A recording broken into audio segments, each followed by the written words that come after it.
লা লা লা লা লা। মা, মা, কোথায় আপনি?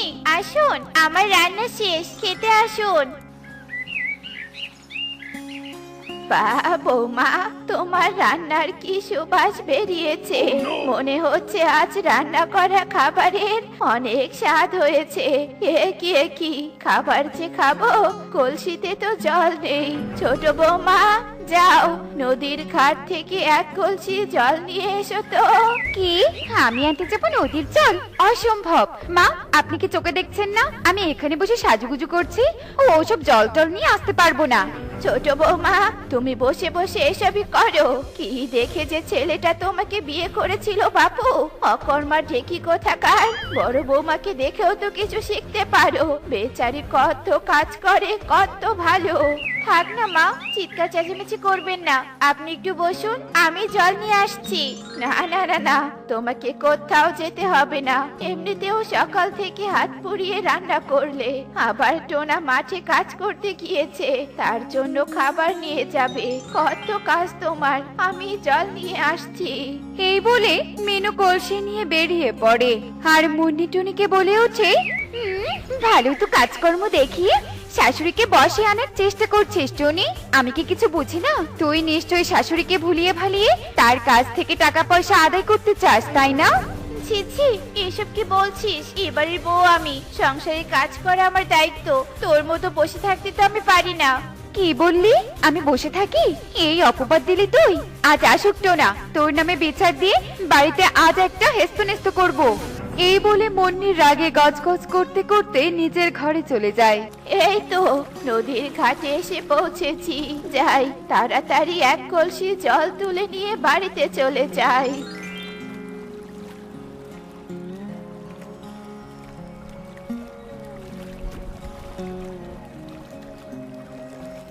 মুন্নি, শাশুড়ি মাসি কখন নদীতে জল নিতে গিয়েছে, এখনো ফিরছে না। যা না, নদীর পাড়ের দিকে একটু এগিয়ে দেখ না শাশুড়ি মা কোথায়। কেন রে, আমি কেন যাব?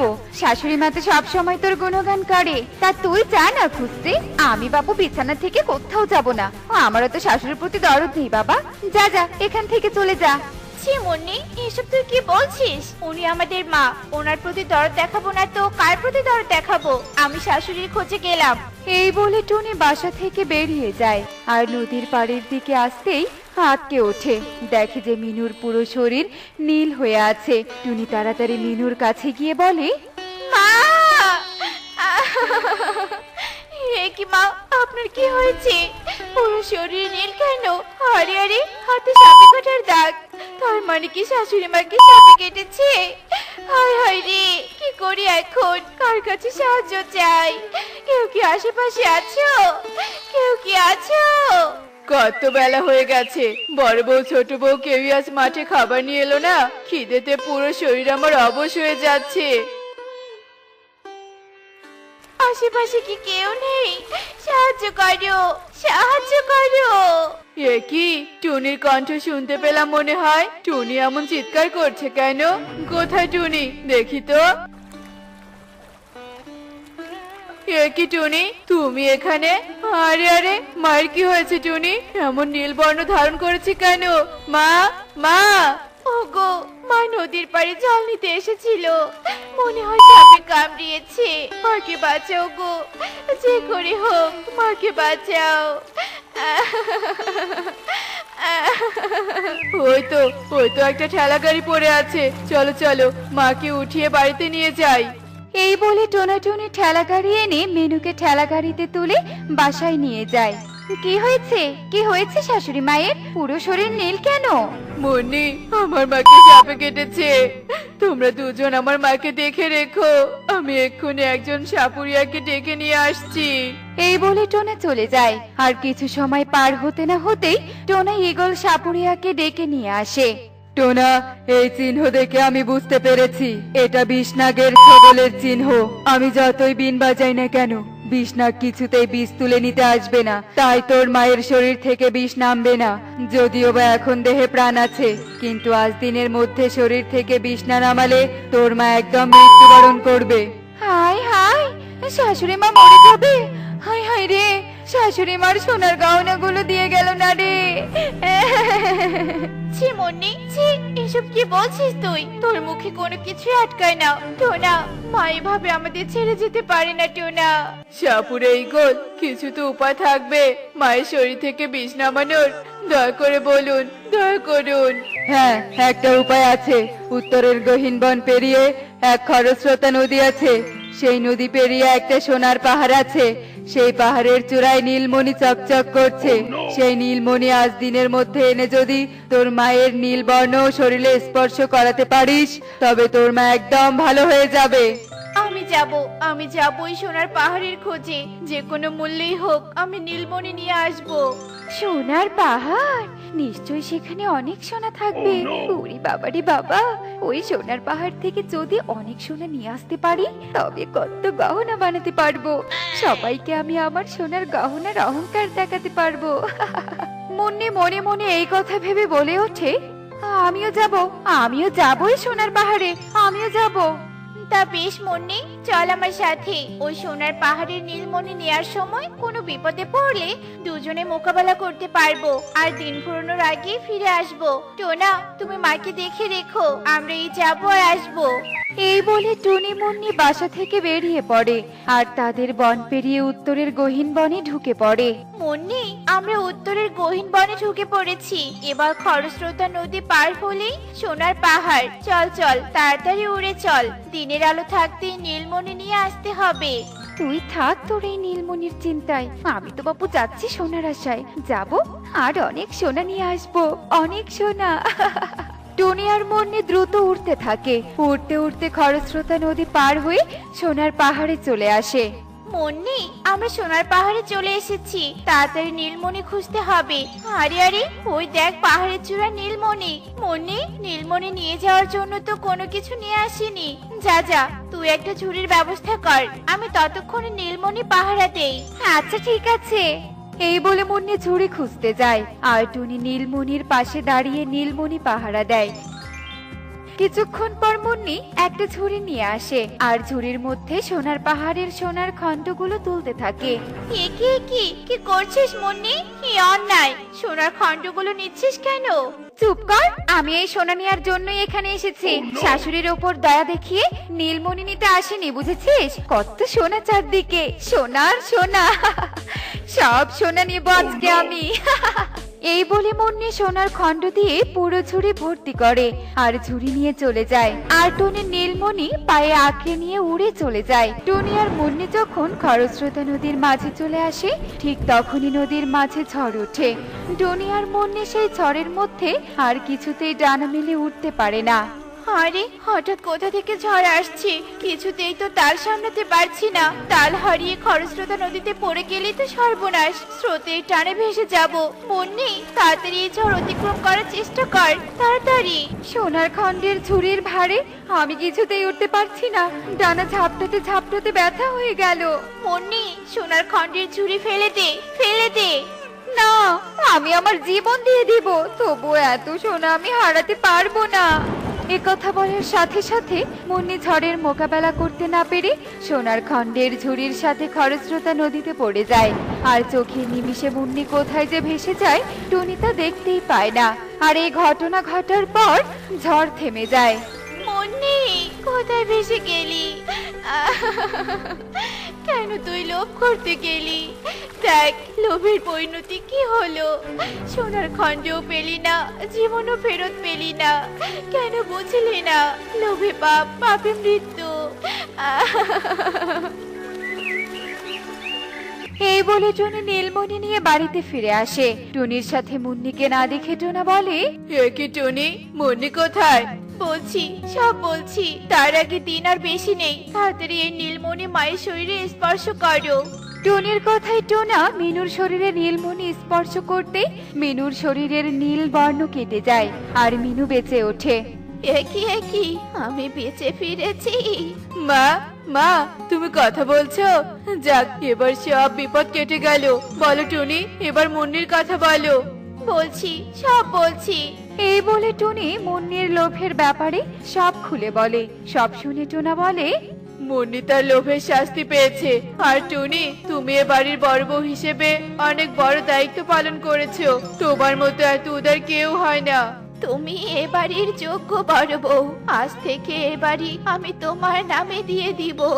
থাক থাক, এসব কথা পরে হবে। চলো চলো, কারো তো সারাদিন কিচ্ছু খাওয়া হয়নি। সবাই খেতে এসো, আমি খাবার বেড়ে দিচ্ছি। এমনই সব মজার মজার শিক্ষণীয় টুনি পাখির গল্প দেখতে আমাদের সাথেই থেকো। আর গল্পটি কেমন হয়েছে তা কমেন্টে জানাতে ভুলো না কিন্তু। Bye bye. হ্যাঁ গো টুনি, আমাদের বাড়ির পিছনে বাগানটার কি অবস্থা? চলো তো গিয়ে দেখে আসি। আমি তো কালকে কিছু নতুন সার এনেছি, সেগুলো তো দিতে হবে। আচ্ছা ঠিক আছে টোনা, চলো। আমারও ঘরের কাজ শেষ হয়েছে। এবারের ফসল কেমন হবে তোমার মনে হয়? টনি, এর আগে তো তেমন লাভ করতে পারিনি, এই জন্য তো এবার লেবু গাছ লাগিয়েছি। কালু দাদা তো লেবু চাষ করে অনেক লাভ করে। কালু দাদার কাছে শুনেছি অনেক কম খরচে লাভ করা যায়। তুমি ঠিকই বলেছো, কালু দাদা তো লেবু চাষ করে অনেক লাভ করেছে, আর একটা নতুন বাড়িও করেছে। আর লেবু তো তাড়াতাড়ি নষ্টও হয় না। হ্যাঁ গো, চলো লেবু গাছগুলোতে সার দিয়ে আসতে হবে। চলো চলো।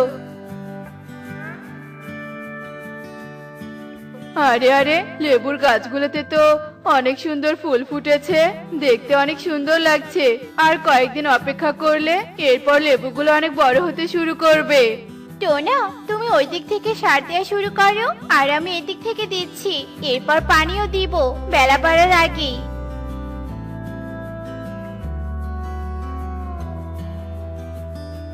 যাক, পুরো মাঠে সার দেওয়া শেষ হয়েছে। এখন চলো বাড়ি যাওয়া যাক, আমাকে আবার দুপুরে রান্না করতে হবে। টুনি, তুমি বাড়িতে যাও, আমি আর কিছুক্ষণ মাঠে থাকবো। দেখি জমিতে কোথাও কোনো পোকামাকড় আছে কিনা।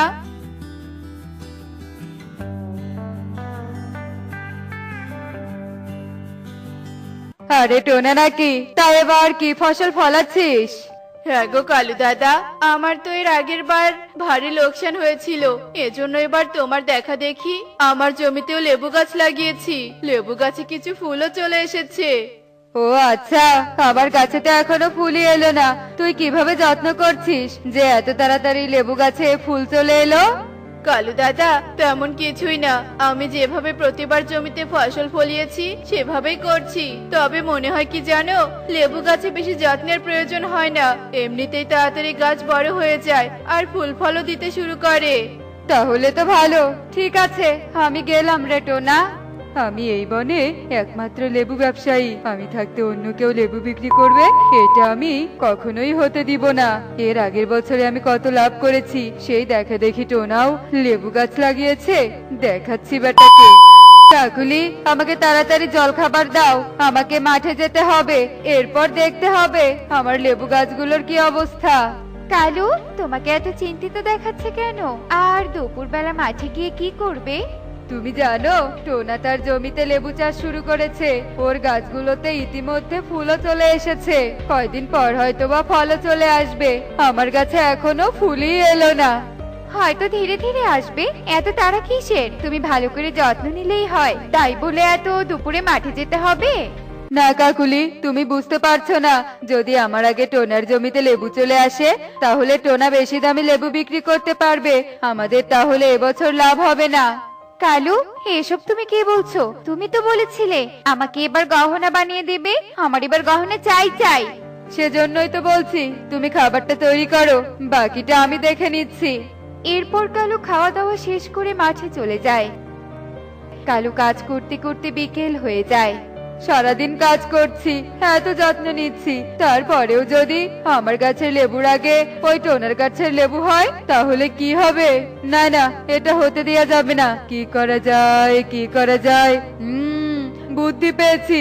আমি টোনার সব গাছের গোড়ায় বীজ দিব, তাহলে গাছ থাকবে না, আর আমাকে কোনো কিছু নিয়ে চিন্তাও করতে হবে না। হা হা হা হা হা।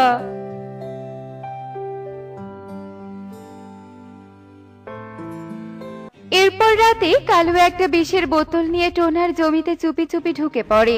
এই বিষগুলো অনেকদিন যাবত আমার বাড়িতেই ছিল, পোকামাকড় মারার জন্য এনেছিলাম। এবার প্রত্যেকটা গাছের গোড়ায় ছড়িয়ে দিব।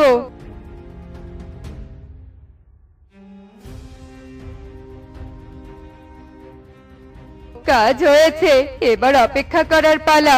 কাল সকালে উঠে টোনা দেখতে পাবে আমার সাথে পাল্লা দেওয়ার পরিণতি কি হয়। এখন তাড়াতাড়ি এখান থেকে পালিয়ে যাই বাবা।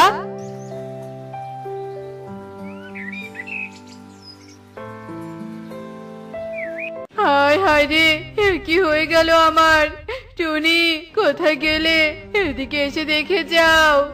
হ্যাঁ গো টোনা, কি হয়েছে? আরে টোনা, গাছগুলো তো কাল বিকেল অবধি ঠিক ছিল। আমি তো দেখে এসেছিলাম এক রাতের মধ্যে গাছগুলো কিভাবে এরকম হলো। সব গাছ যেন মরে যাচ্ছে। এবার কি হবে? আর মাত্র কয়েকদিনের মধ্যে গাছগুলো থেকে ফসল ওঠানোর চিন্তা করেছিলাম। এখন আমি কি করব? এবছরও কি এমন লোকসান হয়ে যাবে? বাড়ি ভিটে সব বিক্রি করলেও তো মোড়ল সাহেবের টাকা পরিশোধ করতে পারবো না টুনি। আমি যে কিছুই বুঝতে পারছি না কি করব। টোনা, তুমি ভেঙে পড়ো না। দেখো আর কয়েকটা দিন, গাছগুলো যদি বেঁচে যায় তাহলে তো ভালোই। তাহলে তো চিন্তা নেই, কোনো না কোনো একটা উপায় বের হবে। অত চিন্তা করো না তো। অন্যদিকে কালু খুব ভালো মনে বাড়িতে হাঁটাচলা করছিল। হ্যাঁ গো কালু, তুমি এত খুশি কেন? কাল পর্যন্ত তো খুব চিন্তায় ছিলে, আজ হঠাৎ কি হলো? এইসব চিন্তা বাদ দাও, আমার পথের কাঁটা আমি সরিয়ে ফেলেছি। হা, হা, হা, হা, হা। এখন বলো কত গহনা চাই তোমার? যত চাও তত দিব, আর মাত্র কয়েকদিন। টোনার লেবুর বাগান নষ্ট করে কালু খুব উল্লাস করছিল। এভাবে আরো 2-3 দিন কেটে যায়।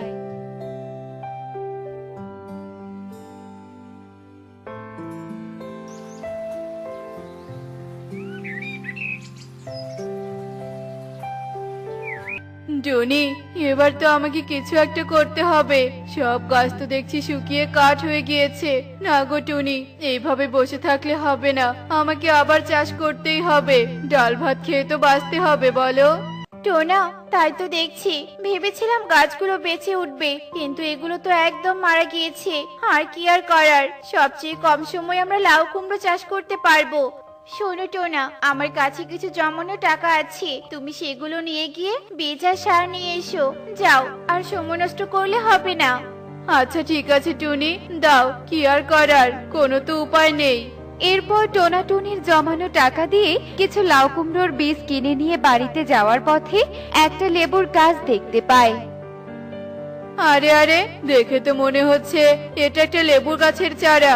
এই রাস্তার পাশে কেন? কেউ যত্ন না নিলে তো বড় হবে না। যাই, আমি বরং গাছটা নিয়ে বাড়িতে যাই। রাস্তায় পড়ে পাওয়া গাছটা নিয়ে টোনা বাড়িতে চলে আসে। টুনি, টুনি, এই দেখো, এই গাছটা কত অযত্নে বড় হচ্ছিল। আর আমি এত যত্ন করলাম, আর তারপরও আমার পুরো বাগানের লেবু গাছগুলো মরে গেল। টোনা, এই লেবু গাছটা বাগানের এক কোণে লাগিয়ে দাও, আর সেসব চিন্তা বাদ দাও তো এখন।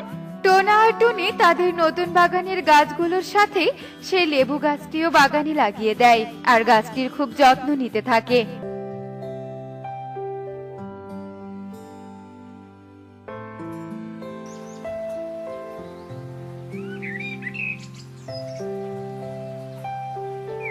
আমাদের গাছগুলো দেখতে দেখতে বড় হয়ে গেল। লাভ না হোক, সারা বছর ডাল ভাত তো খেয়ে বাঁচতে পারবো। সেটাই আর কম, কি বলো? টুনি, দেখেছো আমাদের সেই লেবু গাছটায় দেখতে দেখতে ফুল এসে গিয়েছে।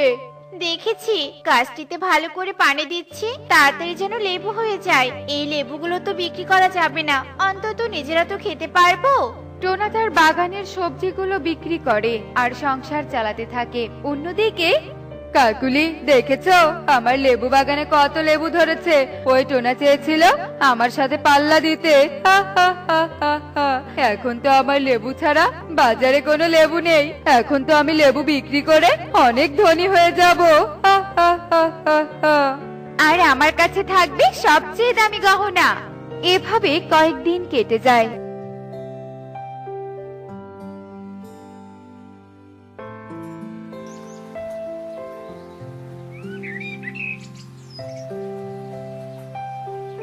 অন্যদিকে টুনি, দেখেছো এই গাছে তো লেবু হয়েছে, কিন্তু লেবুগুলো সাধারণ লেবুর মতো নয়, কেমন জানি সোনালী লেবু। কিন্তু এই গাছে এমন কেন ধরেছে? হ্যাঁ গো, তাই তো দেখছি। দেখে তো মনে হচ্ছে এই লেবুটা সোনার লেবু। এটা তো পুরো অসম্ভব ব্যাপার। আমি স্বপ্ন দেখছি না তো? না, তুমি স্বপ্ন দেখছো না, আসলে আমি একজন পরী। আমি এক ডাইনির অভিশাপে এই লেবু গাছে বন্দি হয়ে আছি। আমাকে তোমরা মুক্ত করে দাও। কি কি কি বললে? আমি একজন পাখি হয়ে তোমাকে কিভাবে মুক্ত করতে পারবো? তুমি যদি ওই ডাইনির গুহাতে গিয়ে আমার জাদুদণ্ডটা নিয়ে আসতে পারো, তাহলে আমি মুক্ত হতে পারবো। আচ্ছা ঠিক আছে, আমি তোমাকে সাহায্য করব। এরপর টোনা সেই গুহাতে চলে যায় আর একটা সোনার ঘর দেখতে পায়। আর সেই সোনার ঘরে টোনা পরীর সেই জাদুই দণ্ড খুঁজতে থাকে। আর সোনার ঘরটি হঠাৎ কথা বলে ওঠে। কে কে কে এখানে কে এসেছে? আমি পরীর জাদুই দণ্ডটা নিতে এসেছি, আমাকে সেই জাদুই দণ্ডটা দাও তো।